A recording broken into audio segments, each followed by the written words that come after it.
Now for our third example. This is the reaction of nitrogen dioxide, which produces nitrogen monoxide and oxygen gases.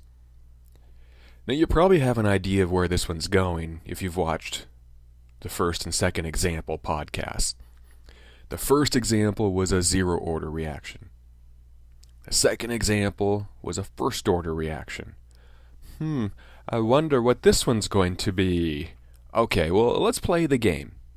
And let's check this one using zero, first, and second-order kinetics and analyze the results. So here's my concentration and time data. And this is the mathematical relationship for first-order reaction.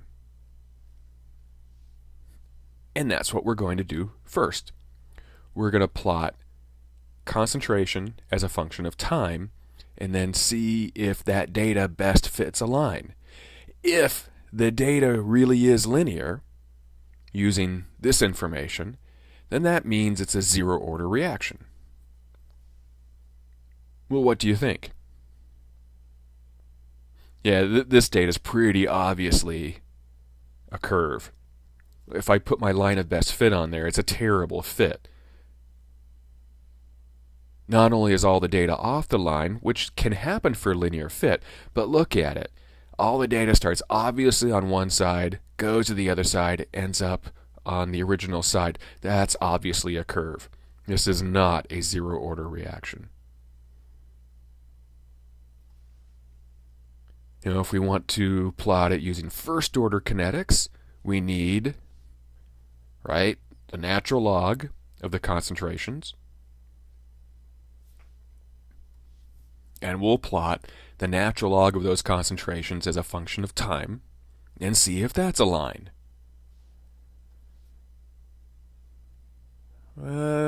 Looks kind of curvy. Let's lay the best fit line on top of it. Yeah, that's a curve. So this is not a zero order. Since this is not linear, it's now not a first order, which means the second order one better be a linear fit, or we have more work to do. So second order kinetics, we need the reciprocal of the concentrations. And we'll plot the reciprocal of those concentrations as a function of time. Well, let's lay the best fit line on there, see what it looks like. Okay, good. That's a nice linear fit, which means it's a second order reaction. So just to quickly summarize to this point, neither the zero nor the first order graphs were linear fits. Just because I draw lines in there doesn't mean it's appropriate. It wasn't appropriate for zero and first order. But look at the second order. That's a line. Now, since it's a second order reaction, that means we know how to write the rate law. With respect to the reactant, second order, so we square it.